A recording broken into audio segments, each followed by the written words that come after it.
오늘 요한복음 12장 1절에서 11절까지 봤는데요. 우리가 너무 잘 아는 본문이죠. 향유 옥합을 깨뜨려서 예수님 발에 부어드리고 자신의 머리카락으로 예수님의 발을 닦아드린 한 여인, 마리아라는 여인에 대한 이야기입니다. 오늘 설교의 제목을 무엇으로 할까 굉장히 많이 고민했는데 굉장히 많은 그 설교자들이 이 본문을 할 때 좀 대표적으로 쓰시는 제목들이 있어요. 거룩한 낭비, 뭐 이런 제목들 많이 쓰십니다. 영광을 향한 거룩한 낭비, 이런 제목들을 쓰시는데 저는 그냥 왠지 전부를 드릴 수 있는 용기라는 제목을 정했어요. 나의 전부를 드리기 위해서는 용기가 필요할 것 같다라는 생각이 들었습니다. 그런데 그 용기를 낼 수 있도록 하는 그 동력은 사랑이겠죠. 우리 안에 하나님 앞에 아까울 것이 없는 사람들이 되었으면 좋겠어요. 이제 이야기를 계속 나누면서 계속 강조가 되겠지만 하나님 앞에 아끼는 모습들, 아까워하는 그 모습들 아니라 기꺼이 내어 드릴 수 있는 그런 저와 여러분이 되었으면 좋겠어요. 그리고 여러분 예수님을 꼭 만나시기를, 예수님 만났는데요, 어제 만났어도 오늘 만나시기를, 좀 전에 만났는데요, 조금 전에 만났어도 지금 만나시기를, 지금 여러분 예수님과 함께 하시기를 정말 소망합니다. 예수님이 여러분과 함께 하시면 평범이 비범이 됩니다. 예수님이 여러분과 함께 하시면 일상이 기적이 돼요. 왜냐하면 예수님을 만났고 예수님이 나와 함께하고 계신다라는 것을 고백할 때 그 고백의 순간 예수님이 우리와 계속해서 동행하시는 역사가 일어나기 때문이에요. 예수님이 우리와 동행하시는데 어떻게 평범할 수 있겠어요? 비범한 삶으로 변화될 것입니다. 예수님이 우리와 함께 하시는데 어떻게 일상이 그냥 이전의 일상으로 돌아가겠어요? 기적과 같은 일상으로 돌아갈 줄로 믿습니다. 저와 여러분 안에 예수님이 끊임없이 우리의 삶을 견인해 가셔서 이전과 다른 삶으로 변화되었다라고 우리 스스로 고백하지 않을 수 없는 그런 저와 여러분이 되었으면 좋겠어요. 여러분은 여러분의 가장 귀한 것을 기꺼이 내어줄 수 있는 그런 사람이 곁에 있으세요? 너무 소중해서 누구에게도 줄 수는 없을 것 같지만 이 사람에게만큼은 줄 수 있다라고 말할 수 있는 그런 사람이 있습니까? 내 전부를 내놓아도 아깝지 않은 그런 사람 만나본 적 있어요? 누군가는 그것을 희생이라고도 하고요, 누군가는 그것을 헌신이라고도 하겠지만 희생보다 더 크고 헌신보다 더 높은 가치, 저는 그것을 사랑이라고 하겠습니다. 진정한 사랑은 아까운 것도 없고 남길 것도 없고 감출 것도 없고 전부 다 주어도 주어도 오히려 더 주고 싶은 마음이 드는 것, 그런 게 사랑 아니겠어요? 이런 사랑 해보셨어요? 하고 계시나요? 우리는 너무 기브 앤 테이크에 익숙해진 세상 속에 살고 있습니다. 언제부턴가 이 기브 앤 테이크는 너무나 당연한 문화처럼 우리에게 익숙해져 가고 있어요. 기브 앤 테이크가 익숙해져 가고 있다는 것은 너무 자기중심적인 세상 문화에 익숙해져 있다는 얘기겠죠. 내가 중심이 되기 때문에 손해볼 이유가 없는 거예요. 내가 준 만큼은 나도 받아야겠다, 내가 절대 손해볼 이유가 없다라고 말하는 세상에서 우리는 살고 있습니다. 내 인생이 절대 누군가에 의해서, 누군가를 위해서 손해볼 필요가 없다라는 이런 생각들, 결국 나만이 중심이고 내가 세상의 중심이라는 이런 이기적인 생각과 모습들이 얼마나 이 땅을 잔인하고 무서운 세상으로 만드는지 모릅니다. 나만 중요하고 나에게 이득으로 돌아오는 것 없이는 절대로 희생이나 손해는 감수할 수 없다라는 이기적인 세상의 극단적인 모습을 보여주는 기사 하나 말씀드려 볼게요.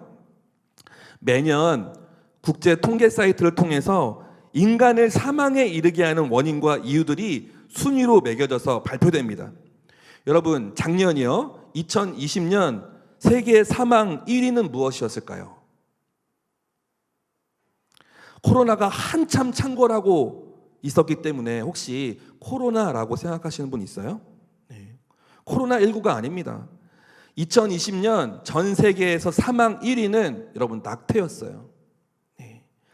국제 통계 사이트 월드오미터 통계에 따르면요, 작년 한 해 낙태로 인한 사망자 수가 무려 4,270만 명이랍니다.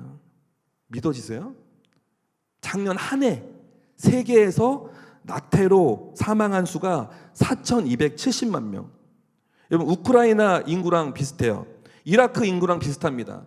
캐나다 인구는 4천만 명도 안 돼요. 한 나라가 통째로 없어진 거와 다름없어요. 코로나19는 물론 암, 말라리아, 에이즈, 흡연, 알코올, 교통사고 등 주요 사망 원인이 되었던 모든 것들을 다 합친 것보다 압도적으로 많은 수치로 나타났습니다. 2020년 사망 원인별 숫자를 살펴보면 암으로 사망한 숫자가 820만 명, 세계 수치예요. 흡연과 음주 사망자가 510만 명, 에이즈로 사망한 자가 170만 명, 교통사고 사망자가 135만 명, 자살 107만 명에 달했다고 합니다. 월드오미터 보고에 따르면 코로나19 바이러스로 2020년 작년 한 해 사망한 사망자는 약 200만 명이라고 해요, 세계에. 그런데 작년 한 해 낙태로 생명을 잃은 사망자는 4,270만 명이에요. 놀랍죠? 여러분, 이 결과에 대해서 어떻게 생각하시나요? 전 세계적으로 선진국의 경우들 출산율이 높지 않은 이유가 경제적인 이유가 있을 수 있겠죠. 그리고 정치적으로 제도를 마련해 주지 못하기 때문이라고 말할 수도 있을 거예요. 그런데 출산율이 낮다라고 말하기 이전에 낙태가 이렇게나 많이 일어나고 있다라는 것에 대해서는 어떻게 설명하시겠어요? 돈이 없어서 아이를 키울 수 없어요. 아이를 키울 만큼 여유롭지 못해요 라고 변명할 수는 있겠지만 책임지지도 못할 일을 결국 버리고 나서 결론은 낙태라는 결정에 이르는 데까지는 그 결론은 누구를 위한 것입니까? 낙태는 결국 누구를 위한 결정이죠? 결국은 아무것도 책임지고 싶지 않고 내 인생이 희생되어야 하고 걸림돌이 되어서 손해볼 것이 뻔한 상황 속에 들어가기 싫은 철저하게 나 중심적인 이기적인 결론 아닌가요? 나만 그냥 괜찮다면 하나님이 주신 생명 살든 죽든 간에 내 몸의 일부가 상하든 말든 간에 낙태는 살인이다 라는 말을 듣던 말던 간에 그 모든 것보다 더 중요한 건 바로 나, 오직 나인 것이죠. 세상은 지금 그렇게 돌아가고 있어요. 여러분, 세상은 희생과 헌신이라는 말을 이제 잃어버렸습니다. 양보와 선행 정도 우리 안에 남아있을지는 모르겠지만 그 이상의 온전한 희생, 온전한 헌신은 찾아보기 힘들어졌어요. 절대로 손해보고 싶어 하지 않아요. 나의 시간과 나의 재정과 나의 마음을 나누는 것에 너무나 인색해져 버린 세상이 되었어요. 그것에 서운한 마음이 들다가도 그냥 그것에 또 익숙해져 버린 저희들이에요. 그런데 더 안타까운 것은 이러한 일들이 교회에서도 볼 수 있다는 것을 확인할 때마다 가슴이 무너집니다. 예수님의 사랑을 이야기하면서도 예수님의 희생에 대해서 듣고 배웠음에도 결국 나는 손해보고 싶어 하지 않는, 나의 재정과 나의 시간이 희생되는 것들에 대해서는 너무나 껄끄러워하는 모습들이요. 헌신이라는 이름으로 함께 하자라고 제안했을 때 내 몸이 너무 피곤할 게 뻔하니까, 내 재정이 사용될 게 뻔하니까, 관계 안에서 부대끼고 불편해질 수 있다는 건, 어려운 일이 생기는 거 싫으니까 이 정도 섬겼으면, 그동안 이 정도 섬겼으면 됐다라고 스스로 판단해서 아니요, 이제는 여기까지만요 라고 말하면서 이 핑계 저 핑계 대고 피하는 모습 볼 때마다 정말 너무 안타까워요. 여러분, 결론부터 말씀드릴까요? 여러분의 헌신과 희생, 하나님의 이름으로 예수 그리스도를 사랑하는 마음으로 여러분이 행하는 여러분의 헌신과 희생에는 누구도 상상할 수 없는 영광스러운 보상이 기다리고 있습니다. 여러분, 이걸 믿으세요? 이것을 믿지 못하니까 헌신할 수 없는 거예요. 희생이라는 단어가 그저 무색해질 뿐입니다. 당장 눈에 보이는 헌신과 손에 희생이라는 것은 너무 싫고 아까워서, 나만 희생당하는 것 같은 모양새가 너무 싫어서, 장차 다가올 정말 비교할 수 없는 영광스러운 보상에는 관심조차 기울이지 않는 그 모습이 너무 안타깝습니다. 오늘 설교 제목처럼 이 시대는, 그리고 저와 여러분이 다니고 있는 이 땅의 교회들에는 이제 나의 전부를 드리기 위해선 특별한 용기가 필요한 시대가 되어버렸어요. 저는 오늘 이 설교를 통해서 여러분에게 헌신을 강요할 생각은 추호도 없습니다. 희생하라고, 좀 손해보라고 말하려고 하는 것은 더더욱 아니에요. 왜냐하면 말해봐야 소용이 없다라는 것을 너무 잘 알기 때문이에요. 네. 모태신앙으로 교회 생활하면서 너무 상처를 많이 받았나 봐요. 그리고 5년 동안 여러분과 함께 살면서, 사역하면서 상처받은 게 있나 봐요. 더 이상 말하고 싶지 않아요. 하기 싫으면 하지 마. 그런데 이거는 말하고 싶어요. 이것만은 꼭 말하고 싶습니다.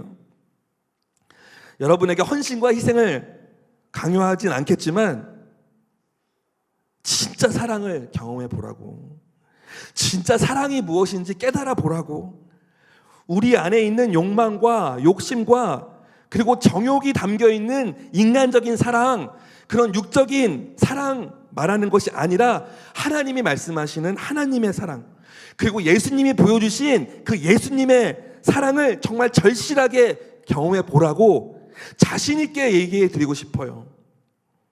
그런 사랑의 경험을 해본 사람에게는 이래라 저래라 말할 필요가 없다라는 것을 너무나 잘 알고 있기 때문입니다. 저도 마찬가지였고요. 진실된 사랑에 빠지게 되면 그 누구도 사랑에 빠진 그 사람의 마음을 가로막을 방법은 없어요. 네. 하다못해 남녀 한 쌍이 서로 눈이 맞아서 사랑에 빠졌을 때도 비록 기간은 짧을지언정 누구도 막을 수 없는 불같은 사랑을 하는 것을 얼마나 많이 봅니까?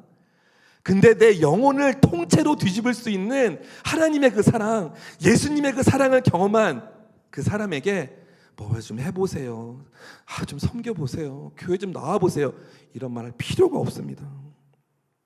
말하지 않아도 진짜 사랑을 알고 경험한 사람들은 사랑하는 대상이 있는 자리에 늘 와 있어요. 요구하지 않아도 사랑하는 대상을 위해서라면 어떤 일도 이미 감당하고 있어요. 그런 모습들 많이 보아하기 때문입니다. 그래서 여러분에게 정말 권면해 드리고 싶어요. 그 진짜 사랑을 경험해 보시기를 바라요. 그리고 그 진짜 사랑을 경험하게 해달라고 정말 간절하게 기도하고 원하시기를 바랍니다. 하나님의 그 무한 극진하신 사랑, 하나님 예수님의 그 감당할 수 없는 그 사랑, 성령님의 따스하고 포근한 그 사랑을 경험해 보면 사랑은 받는 것이 아니라 내 것을 취하는 것이, 그것이 사랑이 아니라 사랑은 주는 것으로 완성된다라는 것을 알게 될 거예요. 사랑은 내가 빵, 상대가 100, 내가 아무것도 가진 게 없어져도, 상대가 전부 다 가지게 되어도 너무나 기쁘다라는 것을 알게 될 거예요. 이미 알고 계신 분도 있겠지만, 저와 여러분의 교회에 대한 사랑, 저와 여러분의 예수님에 대한 사랑, 저와 여러분의 하나님에 대한 사랑이, 나는 빵이어도 하나님 100이면 됩니다. 나는 아무것도 없어도 교회가 부흥하면, 교회가 성령 충만하다면, 교회에 하나님의 임재가 가득하다면 그것으로 충분합니다 라고 말할 수 있는 저와 여러분, 그리고 이 교회가 되었으면 좋겠어요. 그러면 그 교회는 이 시대를 이끌어가는 교회가 될 거예요. 그리고 그 사랑을 경험한 저와 여러분은 시대를 이끌어가는 리더가 될 것입니다. 자, 여러분, 오늘 본문으로 한번 들어가 볼게요. 오늘 본문에 나오는 이 주인공, 이 마리아라는 여인, 그 예수님의 그 사랑을 알아버려서 자신의 전부를 내놓고도 전혀 아까워하지 않아요. 아니, 오히려 그 드리는 사랑을 기뻐하는 모습이 오늘 본문에 누가 봐도 자명하게 나옵니다. 오늘 함께 읽은 로마서 12장 말씀은요, 이제 이 땅에서의 최종적인 목적지, 예수님의 최종적인 목적지 어디죠? 십자가를 향해서 그 순종의 걸음을 걸어가고 계시는 그 예수님의 시간 속에서 외롭고 고독하고 험난했던 그 시간들 속에서 아주 잠시 따뜻한 감동과 행복감을 느끼게 해드리는, 그리고 그것을 느끼시는 예수님을 볼 수 있는 부분이 아닐까 생각합니다. 요한복음 11장에서 예수님은요, 죽은 나사로를 나흘 만에 살리는 기적을 이루시죠. 그런데 그 사건 이후에 그 유대인들은 극명하게 두 세력으로 나눠집니다. 즉 예수님을 메시아로 여기고 더욱 추종하려는 사람들과, 그 반면에 예수님을 절대로 가만히 내버려두면 안 되겠다라고 판단한 바리새인들과 대제사장들, 이렇게 둘로 극명하게 나눠지게 돼요.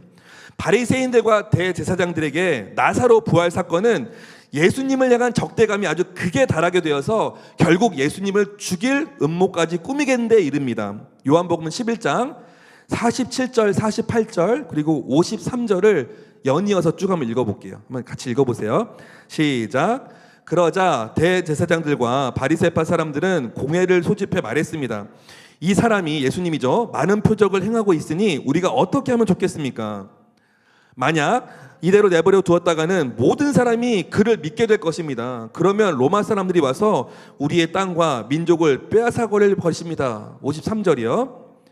그날로부터 그들은 예수를 죽이려고 음모를 꾸몄습니다. 네. 어떻게 보면 예수님은요, 정말 참 고독하고 외로운 분이셨을 것 같아요. 아무도 모르는 그 고독의 시간들을 홀로 견뎌야 했던 순간들이 참 많으셨을 것 같습니다. 예수님의 그 신약 성경에 나와 있는, 특히나 복음서에 나와 있는 예수님의 모습들, 성경 속에 나오는 그 사건 속에 있는 예수님의 모습들을 떠올려 보면 어떤 연민 같은 게 느껴질 때가 있어요. 우리 예수님 참 많이 외로우셨겠다. 예. 고독의 시간들을 홀로 보내셨겠다. 아무리 진리를 가르쳐도 도통 그 말을 이해하지 못하는 제자들과, 가르침을 들을 때는 마치 알아듣는 것처럼 보이다가도 정작 행동으로 옮겨야 할 때는 전혀 믿음을 사용하지 못하는 그 수많은 사람들을 보면서 마음 한켠에 너무 불쌍하고 안타까운 마음도 있지만 더불어서 서글픈 고독감 같은 것이 생기지 않으셨을까라는 상상을 해보았습니다. 하지만 여러분, 진리는 고독하되 날로 더욱 담대하다라고 고백한 어느 복음 전도자의 말처럼 진리 위에 선다는 것은 참 고독하고 외로운 것일 수 있겠지만, 진리를 안다는 것, 그리고 진리를 향해 나아간다는 것이 우리의 영혼을 더욱 단단하게, 그리고 우리를 더욱 담대하게 만들어주는 어떤 힘을 지니고 있는 것 같습니다. 예수님은 그런 힘으로 하루하루를 살아가셨겠죠. 그런데 오늘 본문에서만큼은 그런 고독한 진리의 길을 가시는 예수님의 마음 안에 뿌듯하고 따뜻한 온기와 감동이 충분히 전해졌을 거라는 생각이 듭니다. 예수님이 가셔야 하는 그 십자가의 길, 그 누구도 대신할 수 없는 인류의 죄를 대신할 구원자로서 가야만 하는 그 길, 아무도 대신할 수 없는 절대 고독의 그 길을 이제 눈앞에 두고 있는 그 예수님의 마음을 아는 것 같은 한 사람을 만나셨기 때문이에요.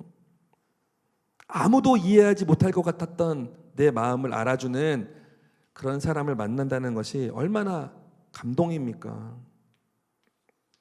그리고 그런 사람은 딱 한 명이면 충분해요. 네. 한 명만 나의 진심을 알아줄 수 있다면, 한 명만 나의 진짜 모습, 내가 어떤 사람인지 알아줄 수 있다면 그것으로 충분하죠. 오늘 그 본문에 배경을 잠깐 살펴보고 넘어갈게요. 오늘 12장 1절을 좀 보겠습니다.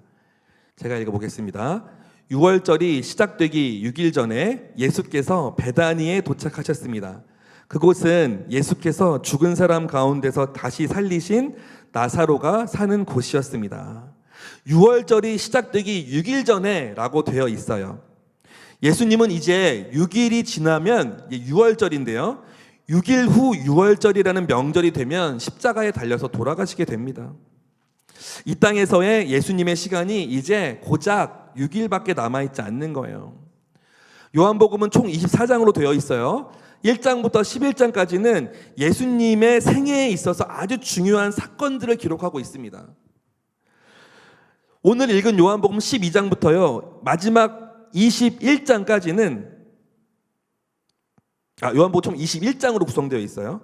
요한복음 12장부터 21장까지는 예수님이 돌아가시기 전 일주일의 시간들을 기록하고 있습니다. 이 일주일이 얼마나 중요하길래 예수님의 그 33년의 생애 중에 어떻게 보면 극히 일부라고 할 수 있는 일주일의 시간을 요한복음의 절반이나 할애해서 증언하고 있는 걸까요? 바로 그 일주일의 시간을 보내시는 예수님의 모습을 통해서 십자가에서의 죽음과 부활하시는 장면들을 통해서 우리에게 주신 십자가를 통한 그 복음의 의미와 우리를 향한 하나님의 마음과 사랑, 그 모든 내용들, 그 진리들이 다 담겨 있기 때문이에요. 그 일주일의 시간 동안 하나님이 예수님을 통해서 보여주고자 하시는 하나님의 의도와 마음을 다 담아 놓으셨어요. 자, 이제 본격적으로 오늘 본문을 보겠습니다. 12장 2절과 3절 말씀을 볼게요. 요한복음 12장 2절 3절이요. 함께 읽어주세요. 시작. 그곳에서 예수를 위해 잔치를 베풀었습니다. 마르다는 음식을 날렸고 나사로는 예수와 함께 음식을 먹고 있는 사람들 가운데 서 있었습니다. 그때 마리아가 매우 값비싼 향유인 순수한 나들 1리트라를 가져다가 예수의 발에 붓고 자기 머리털로 예수의 발을 닦아드렸습니다. 집안은 온통 향내로 가득했습니다. 마리아라는 여인이 자신의 전 재산이라고도 할 수 있는 이 향기가 나는 기름이 들어있는 그릇이요, 향유 옥합, 이것을 이제 깨트린다고 표현을 했는데 이제 뚜껑을 연 거죠. 그 그릇을 오픈을 한 거예요. 이 당시 이스라엘 여인들은요, 이 향기 나는 기름을 결혼 전까지 조금씩 모아서 그 옥합 그릇에 잘 간직해 두었다가 그렇게 모아둔 향유 옥합을 결혼할 때 가져가는 그런 풍습이 있었어요. 뭐 지금이라도 치자면 뭐 내 결혼 전까지 결혼 자금을 잘 모아야겠다 해서 적금을 이제 매달 조금씩 부어가지고 결혼 때까지 딱 만기 채워가지고 이제 들고 가는 것 같은 전 재산이죠. 네. 그래서 드디어 결혼 첫날 밤에 그 향유 옥합을 오픈하게 되는 거죠. 네. 오직 단 한 사람, 자신의 그 신랑을 위해서요. 오랫동안 귀하게 모아두었던 향유가 들어있는 그 옥합을 결혼 첫날 드디어 오픈해서 향기나는 기름을 막 쏟아붓다. 그건 또 아니에요. 향기나는 기름 한두 방울만 씁니다. 한두 방울을 남편의 이마에 떨어뜨려서 이렇게 발라주는 거예요. 사랑과 존경의 의미를 담아서, 존경과 경외의 대상인 나의 남편에게 내가 평생 당신을 기다리며 이것을 모았습니다. 내가 평생 당신을 오직 사랑으로 섬기겠습니다 라는 의미로 옥합에 들어있는 향기가 나는 기름을 몇 방울 떨어뜨려서 이마에 발라줘요. 그 당시에는요, 요즘 우리가 향수나 향유를 아무 때나 마음껏 뿌리고 바르는 것처럼 그렇게 함부로 사용하지 않았었어요. 꼭 써야만 하는 그때 그 향유를 남편의 이마에 발라주면서 사랑과 존경을 표현한다고 했죠. 그와 같은 사랑과 존경의 표현으로 남편을 영화롭게 하는 것입니다. 그러면 남편 입장에서는 자신만을 위해서 준비해온 그 향유, 그 향유가 비록 몇 방울 떨어뜨리지 않았지만 아주 값비싸고 좋은 향기 나는 기름이기 때문에 온 방 안에 가득 차는 그 향이 난다는 거예요. 그 향을 맡으면서 감격과 감동에 사로잡히게 되는 거죠. 아, 나를 위해서 사랑하는 나의 아내가 오랫동안 나를 위해서 이것을 모아왔구나. 그러면서 나도 당신을 평생 사랑함으로 당신 곁을 영원히 지키는 남편이 되겠습니다 라고 고백하는 거예요.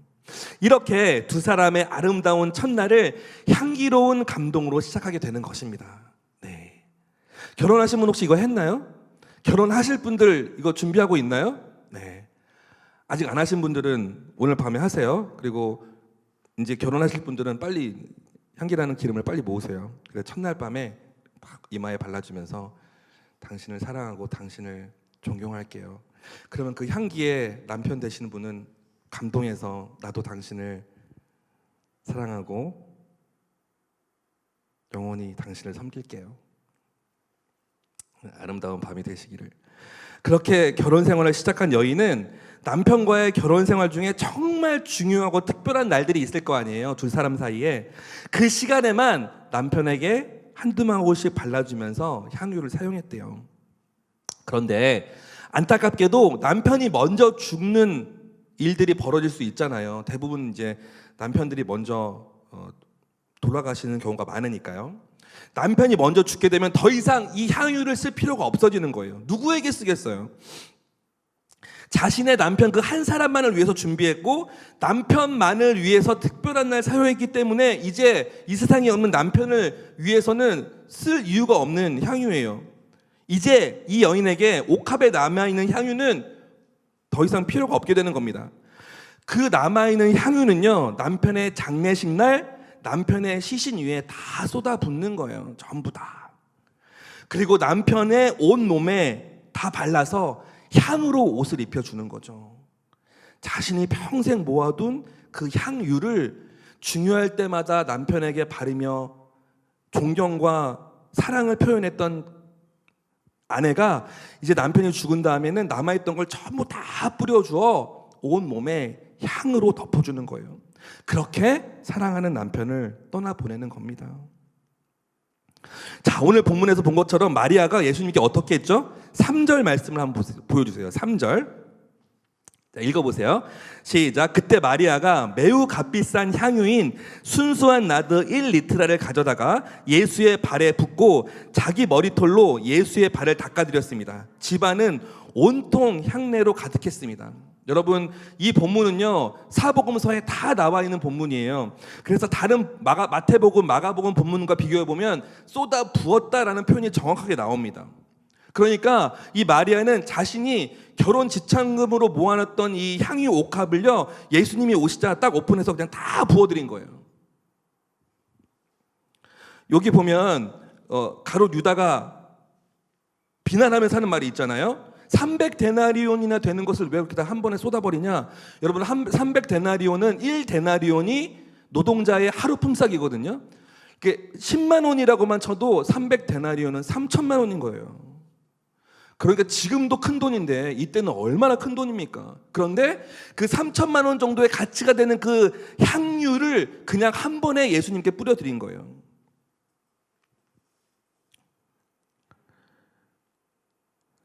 (12장 7절을) 보여주세요. 그 의미가 어떤 의미인지 예수님이 이제 이렇게 말씀하십니다. 요한복음 12장 7절 시작. 예수께서 대답하셨습니다. 그대로 두어라. 이 여인은 내 장례날을 위해 간직해둔 향유를 쓴 것이다. 네, 제가 말씀드렸죠. 향유는 보통 결혼식 첫날에 오픈을 해서 중요한 날에 조금씩 쓰다가 남편이 죽고 나서 장례식 날 다 쏟아붓는다고 했죠. 예수님의 말씀, 사람들이 너무 놀랐던 거예요. 저걸 왜 저렇게 한꺼번에 다 쓰지? 예수께서 대답했습니다. 그대로 두어다. 이 여인은 내 장례날을 위해 간직해둔 향유를 쓴 것이다. 결혼식 때가 되어야 비로소 오픈하는 이 향유를, 그리고 장례식에 다 쏟아 부어버리는 이 향유를 마리아는 예수님 만나자마자 옥합을 깨트려서 다 예수님께 부어버린 거예요. 그러니까 결혼식과 장례식을 그냥 동시에 치른 것이죠. 예수님께 자신의 사랑과 경외함과 헌신, 그 모든 것을 다 표현함과 동시에 미처 아무도 그것까지는 생각하지 못했지만 예수님의 가실 길, 십자가의 길을 예비하여서 장례의식까지도 치러드린 거예요. 이게 참 중요합니다. 예수님이 제자들에게 십자가에 달려서 돌아가실 것이라는 얘기를 여러 차례 하셨어요. 그런데 제자들은 전혀 깨닫지 못했죠. 내가 죽어야 된다, 내가 십자가에 매달릴 것이다 할 때 베드로는 그런 말씀하지 마시라고 오히려 서원을 냈죠. 그런데 이 여인이 이것을 알고 그랬는지 아니면 몰랐는지, 모르고 그랬는지 모르겠지만 십자가에 달리실 예수님의 그 가실 길을 예비하는 예식을 행했던 거예요. 저의 결론은 그렇습니다. 여러분, 사랑하면 이렇게 됩니다. 사랑하면, 정말 사랑하면 이런 통찰력이 생기는 것 같아요. 미리 알려주지 않아도, 어떤 정보가 따로 있지 않아도 정말 사랑하는 대상에 대한 사랑이 깊어지고 넓어지고 높아지면 이런 게 보이는 것 같아요. 이 사람에게 필요한 것은 무엇이다, 이 사람에게 지금 중요한 것이 무엇이다. 여러분, 사랑하면 누구도 비교할 수 없는 통찰력이 생기는 것 같습니다. 사랑은 가장 탁월한 통찰력임을 저는 믿어요. 사랑하면 보입니다. 그런데 이것을 알 리가 없는 제자들, 특히나 우리가 너무나 잘 알고 있는 예수님을 배신한 가롯 유다는 이렇게 말해요. 4절과 5절을 보여주세요. 12장 4절과 5절이요. 자, 시작. 그때 제자들 중 하나이며 나중에 예수를 배신할 가롯 유다가 말했습니다. 왜 이 향유를 300데나리온에 팔아 가난한 사람들에게 주지 않고 낭비하는가? 왜 낭비하냐고 물어요. 예수님을 전심으로 사랑하지 못했던 이 가롯 유다는 마리아가 한 이 일이 그저 낭비로만 보였을 것입니다. 이 예수님 섬기는 이 일이 여러분도 정말 낭비로 보입니까? 예수님을 사랑해서 이 전부를 다 드리는 이 모습이 여러분 낭비로 보이세요? 이성적으로 또는 합리적으로 판단해 보면 유다의 말이 맞는 것 같다라고 말할 수 있는 사람이 있을지도 모르겠어요. 그럴싸해요. 3천만 원이나 되는 이 거액을 한 번에 그냥 소모시켜 버리는 이 일, 차라리 이거를 골고루 나눠서 필요한 사람들에게 10,000원씩만 나눠줘도 3,000명에게 나눠줄 수 있는 거 아니겠어요? 그렇다면 가롯 유다의 논리가 맞을 수도 있겠죠. 하지만 여러분, 다시 물을게요. 예수님을 자신이 가진 모든 것을 다해 섬긴 이것이 낭비일까요? 예수님을 사랑해서, 너무 사랑해서 자신이 가진 모든 것을 다 드린 것이 여러분 낭비입니까? 여러분에게 한번 물어볼게요.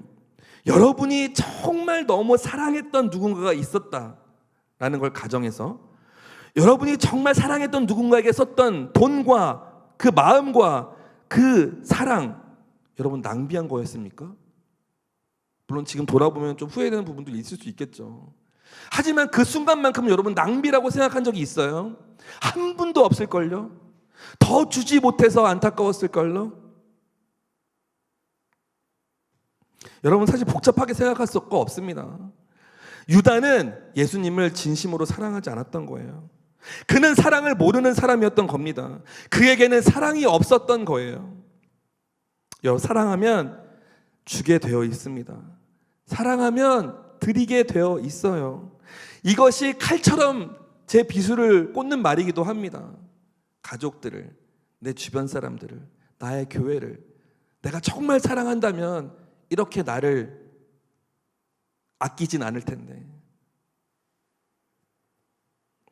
계속해서 자꾸자꾸 끊임없이 주고만 싶은 것이 사랑 아니겠어요? 여러분, 제가 오늘 순 나눔 그 본문을 이 본문으로 제가 다시 정했어요. 그래서 그런 질문도 하나 넣습니다. 여러분, 혹시나 너무 소모적으로 보이는 일에 헌신해 본 적이 있습니까? 라는 질문을 제가 넣었는데요. 여러분, 너무 소모적으로 보이는 일에 헌신해 본 적이 있어요? 아무도 알아주지 않는, 오히려 오늘 본문의 가롯 유다와 같은 다른 사람들에게 핀잔을 받으면서도 헌신하고 희생하고 나의 시간을 들여본 적이 있으세요? 만약에 그런 경험이 있다면 여러분, 그 자리를, 그리고 그 사람을 아무런 조건 없이 정말 진심으로 사랑했던 것이 틀림없을 것입니다. 진짜 사랑은 누군가의 강요가 아니라, 의무감이나 책임감이 아니라 100% 자발적인 자유의지가 동원되어야 하는 것이니까요. 여러분, 그와 같은 마음으로 드리는 헌신과 희생은요, 한 사람을, 그리고 한 공동체를, 그리고 한 교회를 반드시 살리게 되어 있습니다. 사랑하면 돌이키게 돼 있어요. 그런데 너무나 안타깝게도 사랑은 사랑하는 만큼 손해를 보게 되어 있습니다. 사랑은, 어떤 분이 이렇게 말씀하시더라고요. 사랑은 낭비로만 이루어진다 라고 해도 과언이 아니다. 맞아요. 사랑은 낭비로만 이루어져요. 사랑은 사랑하는 만큼 손해보게 되어 있어요. 그러나 그 낭비로 이루어지는 사랑은 언제나 인간의 계산과 예상을 초월하는 결과를 가져다 줍니다. 마리아의 예를 볼까요? 마리아는 그 향유를 예수님의 발에 부어드림으로 자신의 전 재산, 자신의 전부를 주님께 의탁했어요. 그녀에게는 그 향유 옥합이 그녀의 전부였어요. 그러나 주님께서는 그것으로 끝나게 하지 않으십니다. 부었어, 그래서 다 드렸어, 그것으로 끝. 그게 아니라는 거예요. 마리아는 그와 같은 행동을 통해서 자신도 알지 못하는 가운데 이제 십자가를 지고 가실, 곧 돌아가실 예수님의 장례를 예비하는 유일한 사람이 되었어요. 사랑이 낭비로 시작되고 사랑이 손해로 이루어진다 라고 말할 수도 있겠지만, 사랑은 결코 낭비로 끝나지 아니하는 것은, 그 낭비로 이루어진 사랑은 주님께서 상상할 수 없는 모습으로 새로운 결과를 만들어 주시는 일이 일어나기 때문입니다. 여러분, 간곡히 여러분에게 부탁드려요. 먼저 주님과 온전한 관계를 먼저 세우시기를 바랍니다. 네. 나의 옆에 있는 사람과 문제가 생겼어요? 나의 교회와 문제가 생겼어요? 나의 직장과 문제가 생겼어요? 아니요. 둘 간의 문제가 아니에요. 보여지는 것이 그렇게 당연히 보여지겠지만요. 하나님과 나와의 관계를 먼저 정비하십시오. 하나님을 더 깊이 있게 사랑하고 하나님의 깊이 있는 그 사랑을 다시 한번 체험하고, 그러면 나도 모르는 사이에 이 두 사람 간의 관계가 나도 모르는 사이에 회복되어 있을 수 있어요. 나도 모르는 사이에 교회에 대해서 어려운 마음이 사라져 있을 수 있어요.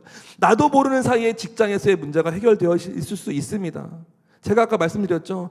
정말 전심을 다해서 예수님을 사랑하고 정말 마음을 다해서 하나님을 사랑하면 상상하지도 못하는 영광스러운 보상이 주어진다니까요.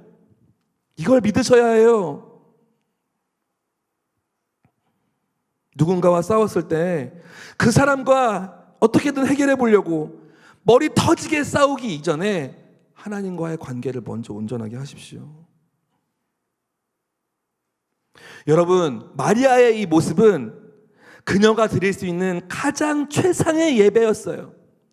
가장 최상의 예배의 모습을 마리아가 보여준 것이에요. 자신의 전부를 드릴 수 있는 바로 그 마음, 전부를 드려도 아깝지 않은 그 마음, 바로 예배자의 마음입니다. 여러분, 예배 드릴 때 어떤 마음으로 오십니까? 여러분 기억하세요. 예배 드릴 때 어떤 마음으로 가야 될까라는 것이 고민이 되신다면, 예배 드릴 때 어떤 마음으로 가야지? 라는 의문이 드신다면 이것을 기억하세요. 예배 드리러 오실 때는요, 오늘 나의 전부를 드려야겠다라는 마음으로 오셔야 되는 겁니다. 이게 예배자의 첫 번째 마음이에요. 여러분, 아직 예배에 대해서 정리가 안 되신 부분이 있다면 이 말로 여러분의 예배에 대한 정리가 끝났으면 좋겠습니다. 오늘 어떤 마음으로 예배를 드려야 되지? 나의 전부를 드리는 그 마음으로 예배를 드리는 거구나. 이게 우리가 드리는 가장 최상의 예배를 드리는 것입니다. 여러분, 사무엘하 6장에 보면 다윗이 이스라엘의 왕이 됩니다. 이스라엘의 왕이 되어서 하나님의 임재의 상징인 언약궤를 이제 예루살렘으로 가져오고 싶어 해요. 다윗이 있는 성으로요.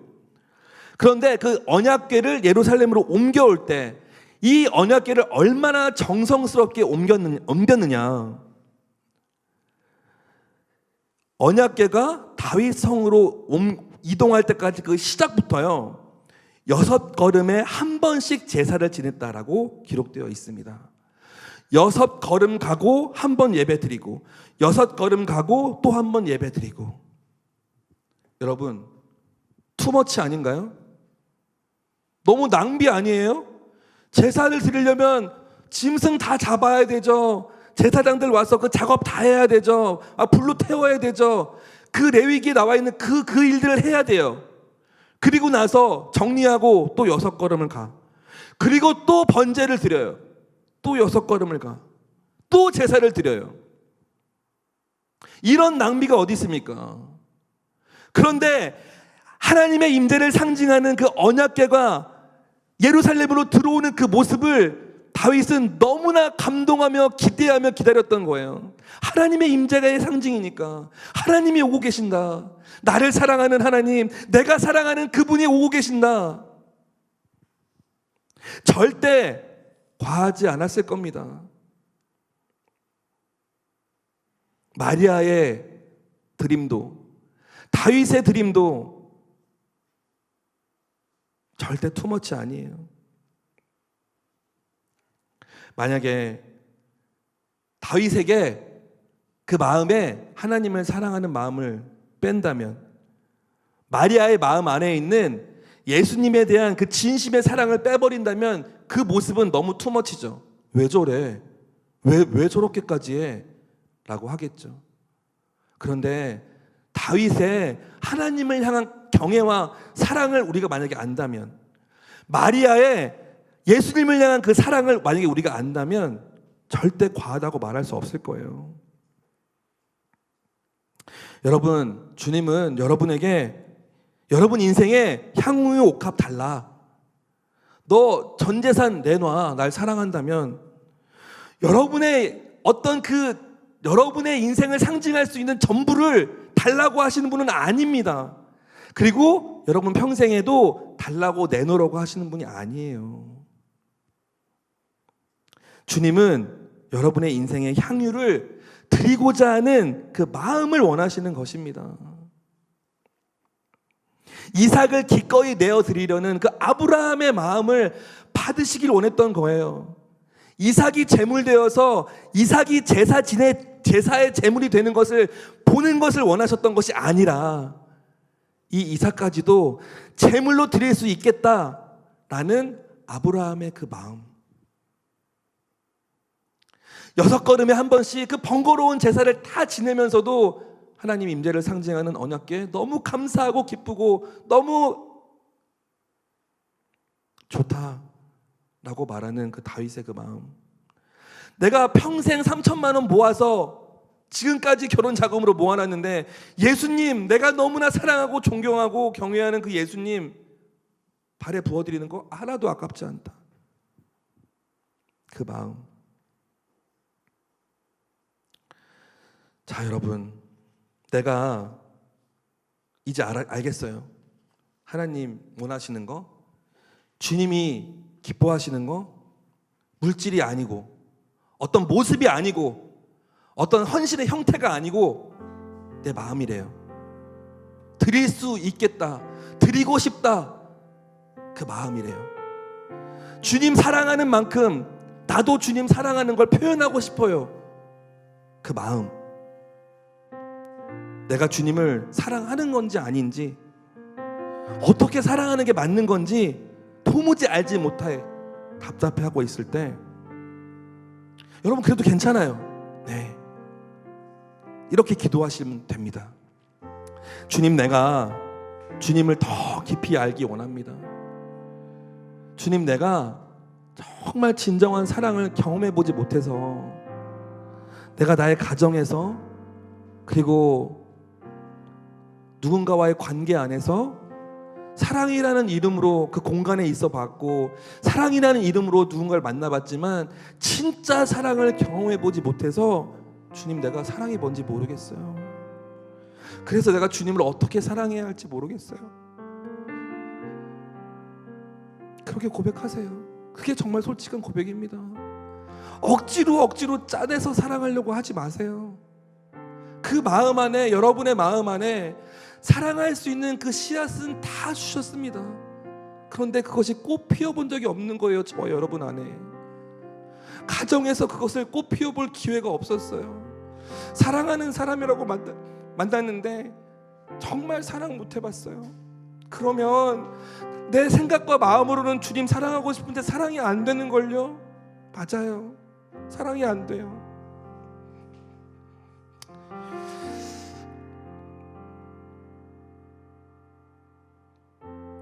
그럴 때 주님, 내가 주님 마음 알기 원해요.